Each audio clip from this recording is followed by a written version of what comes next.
Hey guys, Eerie is here and welcome along to another video. You join me in the car again and we've just finished the the Le Mans 24 hours. Whew, quite the race. So thank you firstly for all of those who joined us. It was really good to see so many people there from the very start, some of you, all the way to the end. And welcome to all the new subscribers to the channel. Welcome to all the members, and thank you so much for everyone who liked, commented, subscribed and donated and all that good stuff. I think it really has struck a chord with certainly my community, but I think also with Charlie's community as well. Charlie Roscoe, for those who don't know, who was another quarter of the team.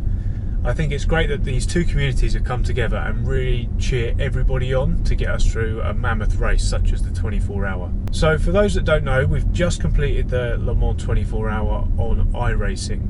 And when I say we, I mean my good self, Australian YouTuber Charlie Roscoe, Dr. Rob, who is a member of the ER team, esports team, and Charlie's friend Ryan Lee, who is also responsible for the livery.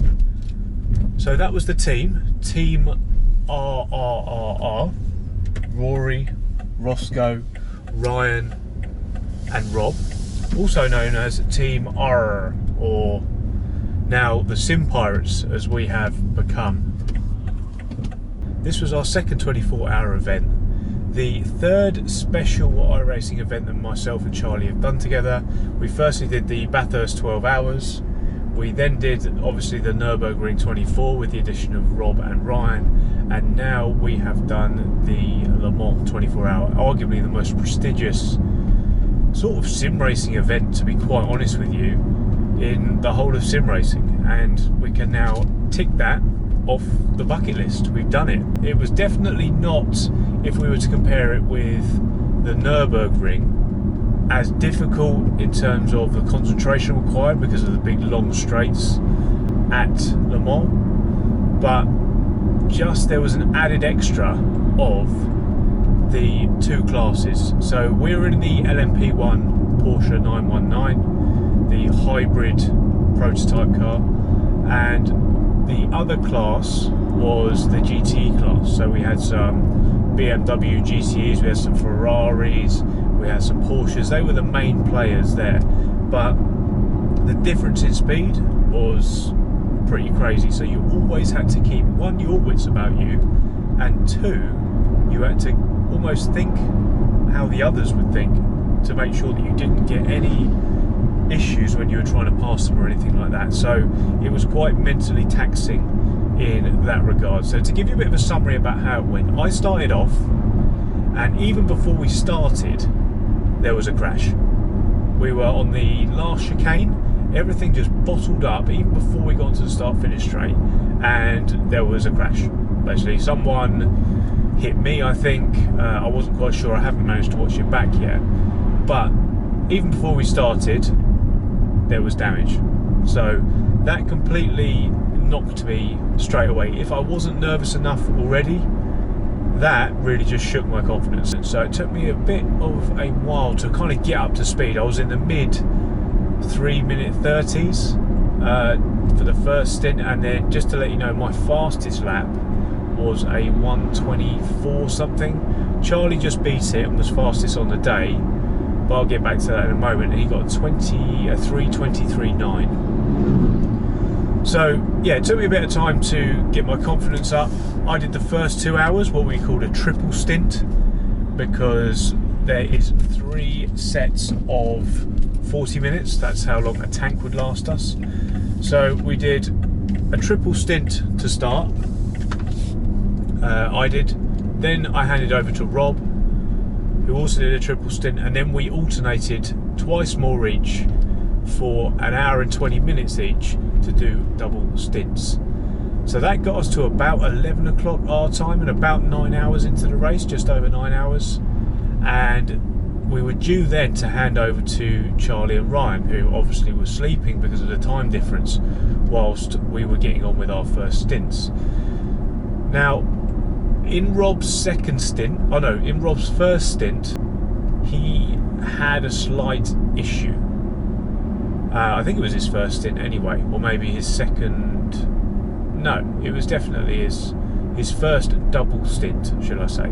It was starting to get a little bit darker, and he was pushing really, really hard. He had great pace, but then I think he just pushed a little bit too hard, and he ended up getting onto the curbs at the Porsche curves.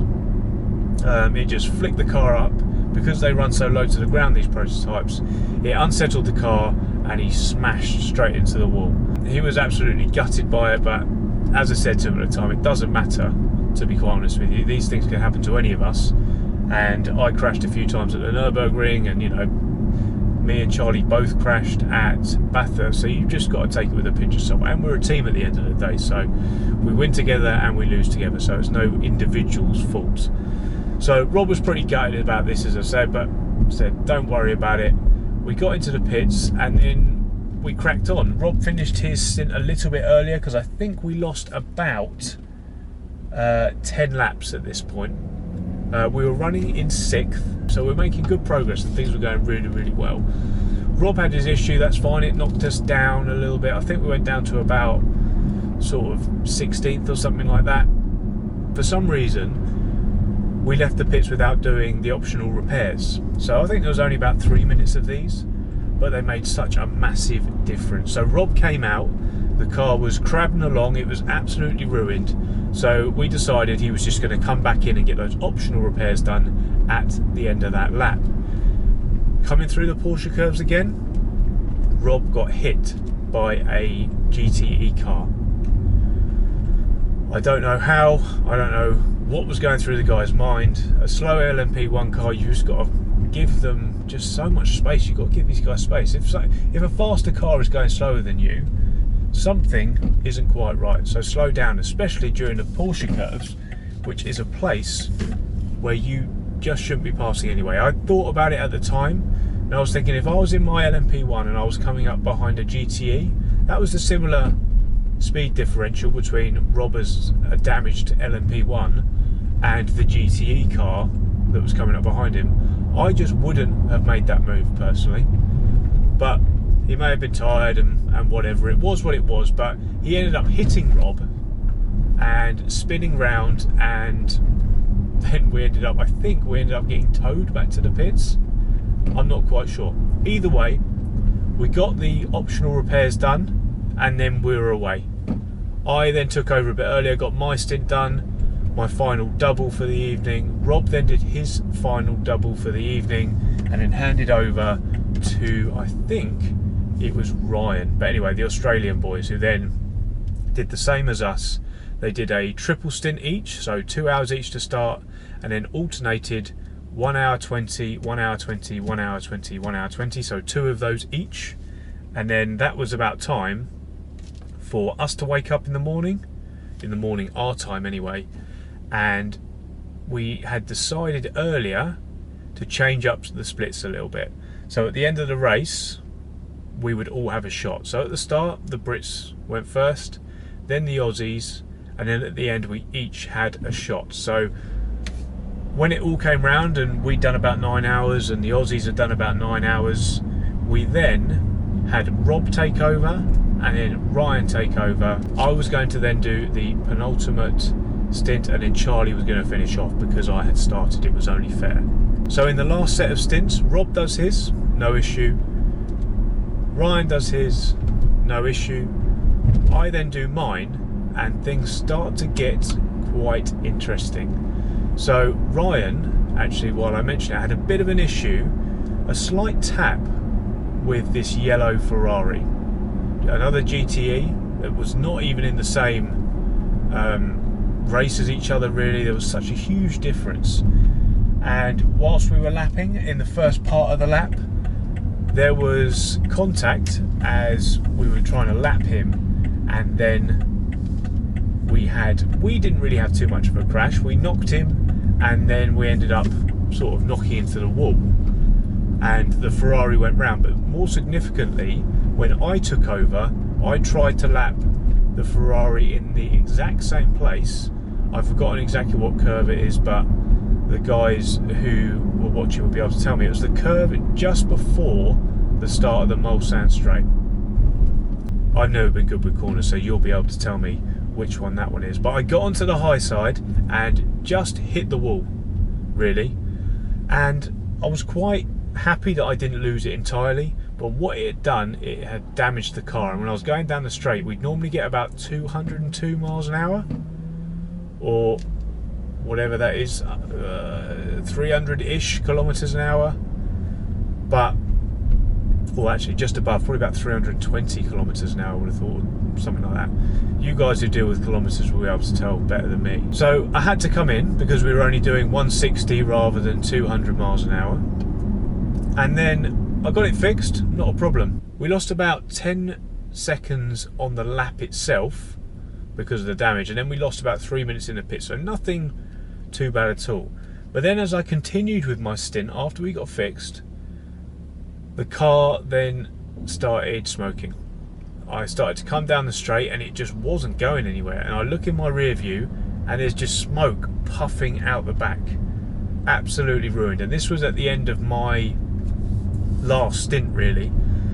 So we had to come in, we had no choice. I had to coast it in, and it was about 30 minutes, I think the repairs were, just under 30 minutes, and that would eclipse the end of my stint, really. I think it happened at about 50 minutes into my stint, so I had to end my stint there, and then Charlie took over for the final stint. But Charlie had the new engine. They've managed to rebuild it in half an hour.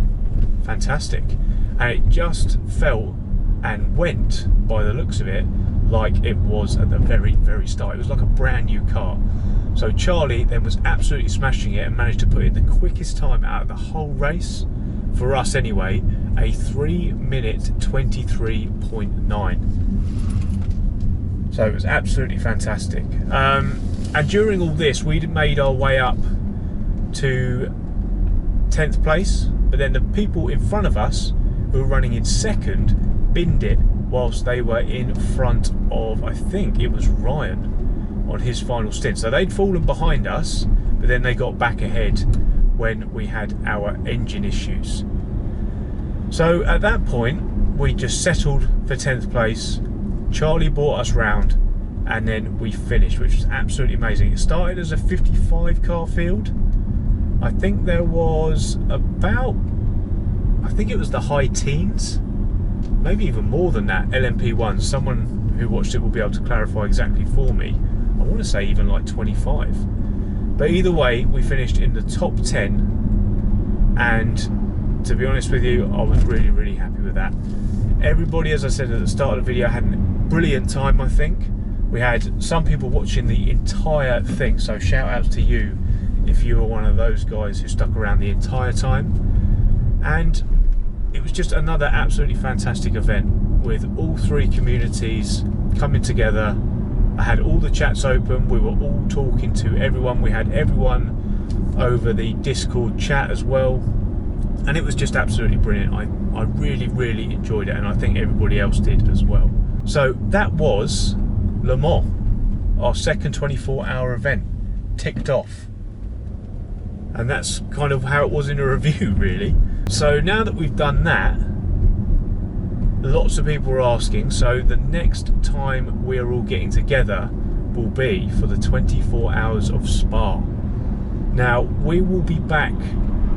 At the moment, it looks like we're going to be in the AMG because it's just GT3s. That's what it is. It was multi-class at Le Mans, obviously, but for this one, it looks like it's just going to be the GT3. If the M8 is available, the newest car that's come out on iRacing, we will give that a go because it looks and sounds brilliant. But if not, we will be in the Mercedes again, I think.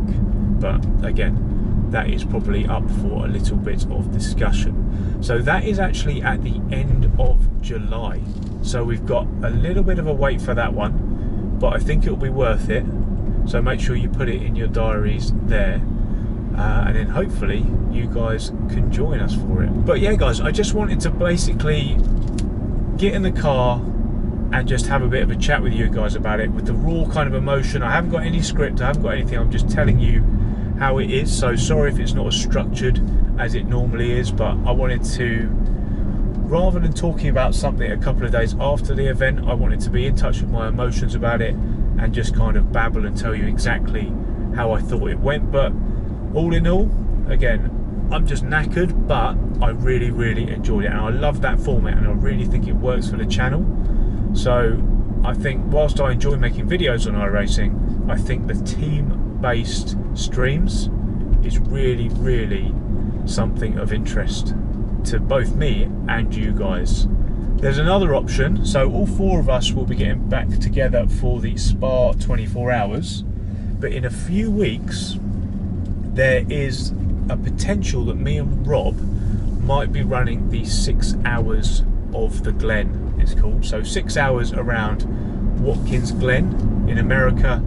Just a quick, I say quick, it's a 6 hour race, it's quick in comparison with the 24 hours. So let me know in the comment section down below if you think we should do that. We're kind of umming and ahhing at the moment about it, but I think it would be a good idea. But let me know what you guys think. But yeah guys, that's kind of it for me at the moment. I just, as I said, wanted to jump in the car, have a chat with you guys and tell you how I feel straight after the event. So that's going to be the end of the video. I'm going to leave it there. Thank you guys all so much for watching. If you like the video, please give this video a thumbs up and please subscribe to the channel if you haven't already. But thanks again so much for watching guys, and I will see you in the next one. Cheers.